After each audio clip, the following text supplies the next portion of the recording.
tell me why'd you have to go and drive me so crazy? Now I'm feeling lost without you, and I just can't be without you, baby. Want you all night long, want you all night long.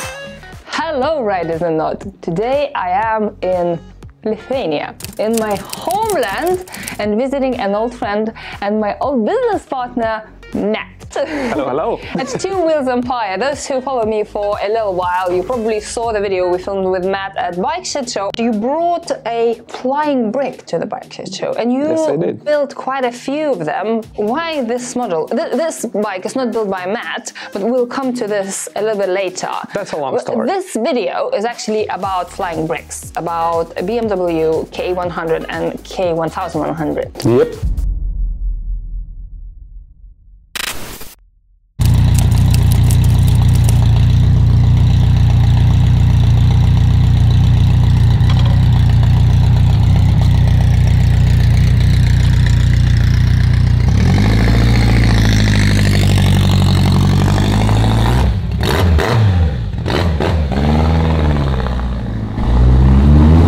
This particular bike isn't built by Two Wheels Empire. It's built by my mechanic because I stopped building bikes. I switched to e-bikes. Yeah, and we are in the e-bike shop that you opened half a year ago? Yep. It's a brand new store. We switched from building custom bikes to e-biking. And you have a baby as well.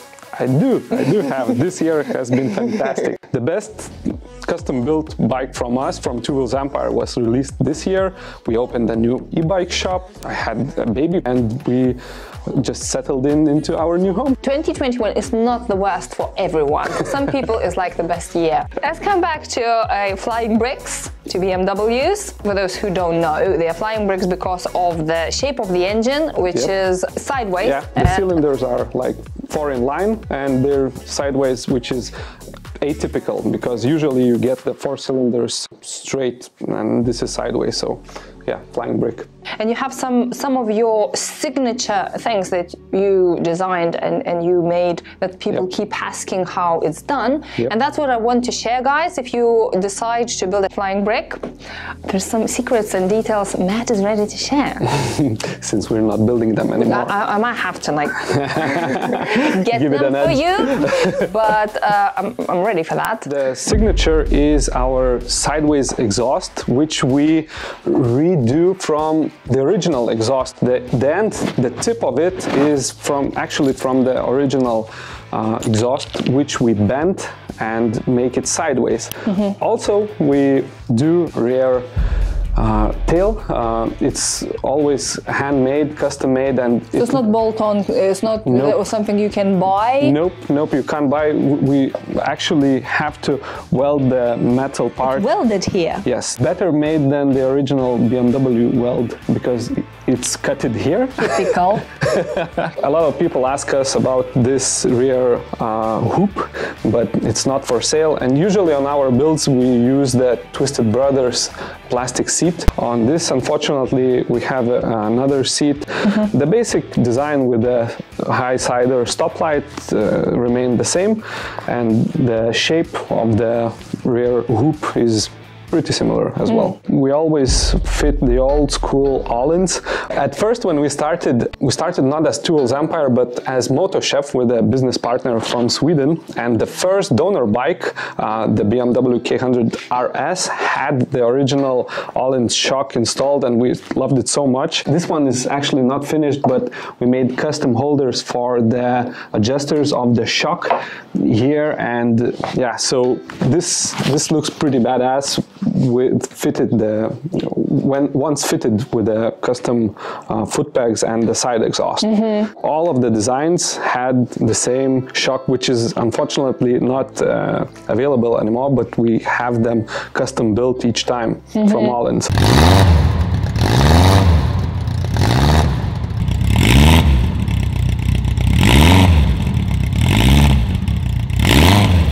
And on the last build, we made the rear wheel, we widened it to the max, so now the rear wheel doesn't look like skinny, it's like 160, 170 tire. We only took two rims, and we cut the middle part from the 8-spoke original K100 and welded the outer rim from the K1100. So it's the same 8 sorry, I'm not native English. So the rim is widened, but we don't need to make any adjustments to the swing arm. 170 is totally maximum. Yeah. Yep, it rubbed to the swing arm here, so we switched it up to 160. So it's possible to do that. We did that, and we were happy with the result. It didn't look skinny from the back. It had a fat ass, and we loved it. I think when I look at it, like I would prefer a fatter. Yep. Really. Yeah. Why flying bricks? Well, we started building custom bikes, and we had quite a few of them. Honda CB750s, 500s, even BMW R100s. But we decided to build one really good bike to bring to the bike shed, because we just started out and we wanted to see how good of a bike can we build. So we selected the K100 for that. If you would get back now to that year when you brought the first bike to the bike shed show, would you select the same model? Yes, for sure. Oh, okay. You don't regret that? No. It's easy to build. We're happy with the design. We got so much recognition worldwide from Piburn, even BMW Motorrad.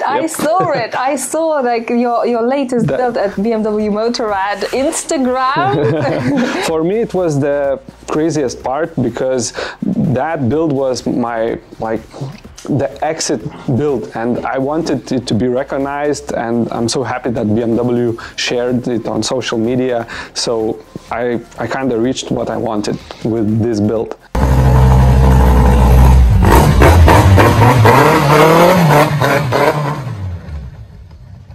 Does feel alright sitting on it? At least you have a footrest on the right side.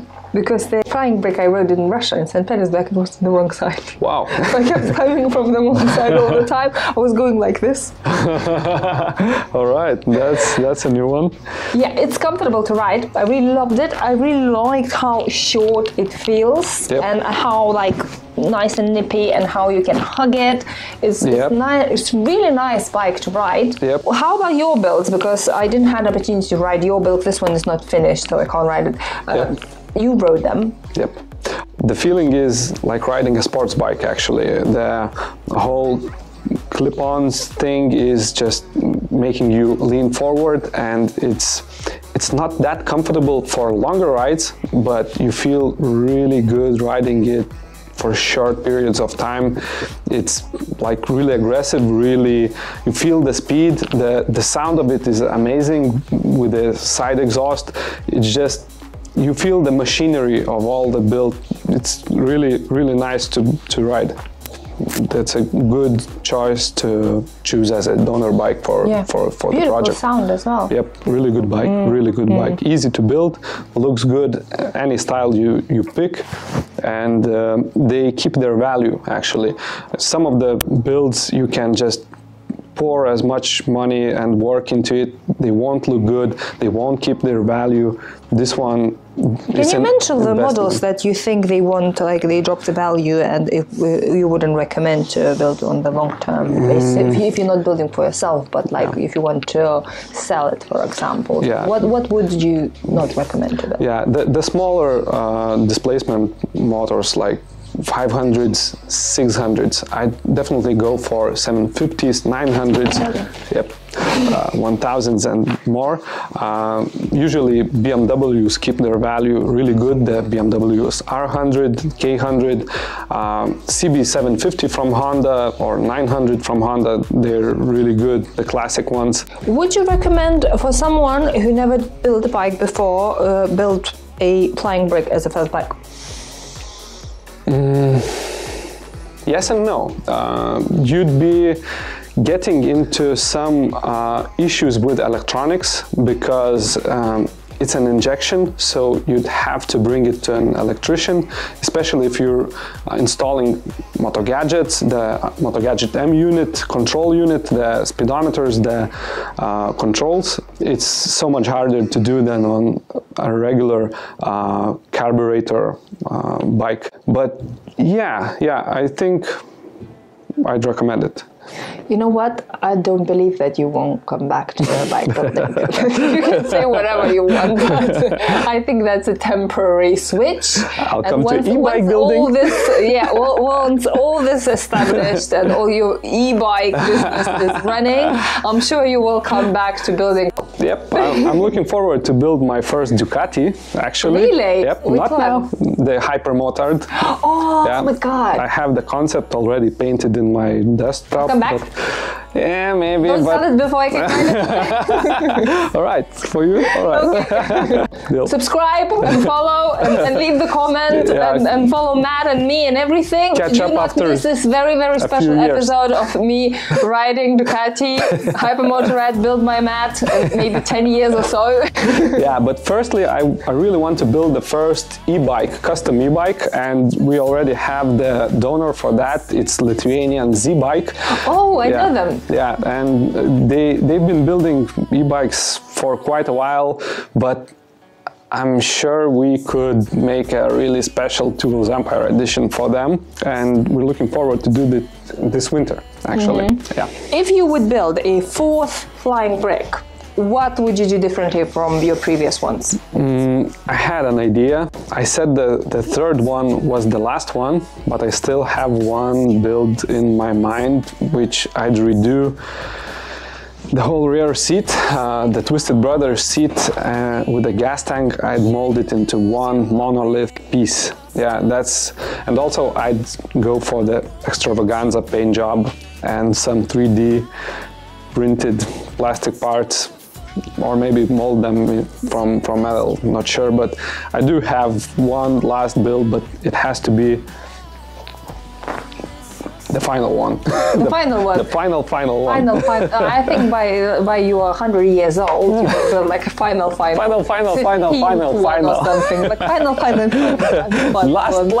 Last. The entrance back to a custom K100, and then I'm leaving again, K100, back again. The last concert's BMW. The last one. Based in Lithuania, when you order custom parts to make, are they made in Lithuania by like local people, or you order them somewhere in Europe? No, we make it here in my mechanic's garage, and he has the old milling, the Soviet milling machinery, and we do it in-house. He can machine parts as well. That's brilliant. We actually did the foot pegs for one of the builds. It was the Silverback Gorilla, the K100, the second one, and it was sold to a customer in Germany. So he had to go through TÜV certification. TÜV is like the hardest certification in Europe just to get them road legal. So we made them so good, they passed the... They passed it in Germany? Yep, it was a one-off build and we got it road legal in Germany. The motorcycle culture overall in Lithuania is not that popular in a small country. Brexit happened, so it's difficult to get it from UK now. Where in Lithuania you get your donor bikes from?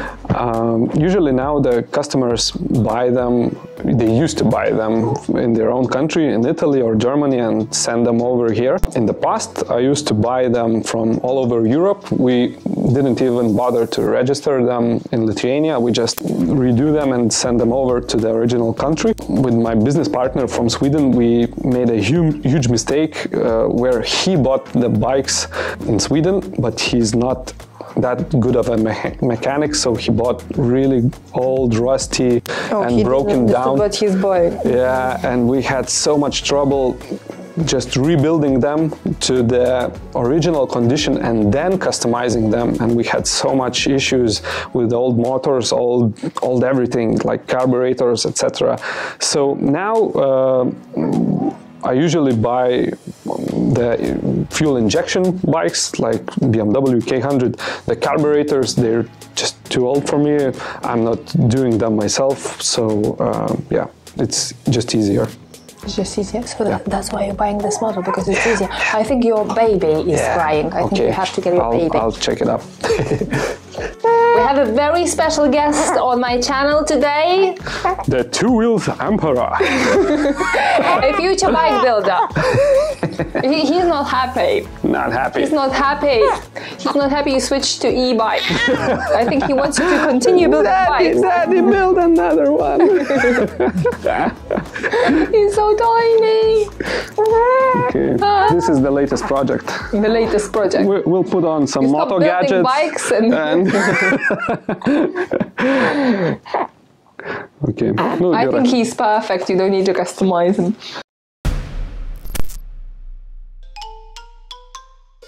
First vlog from Lithuania, actually. Never did the vlog in Lithuania. You did and it's here? time for you to put the kettle on. Yeah, you did here, but not for your YouTube channel.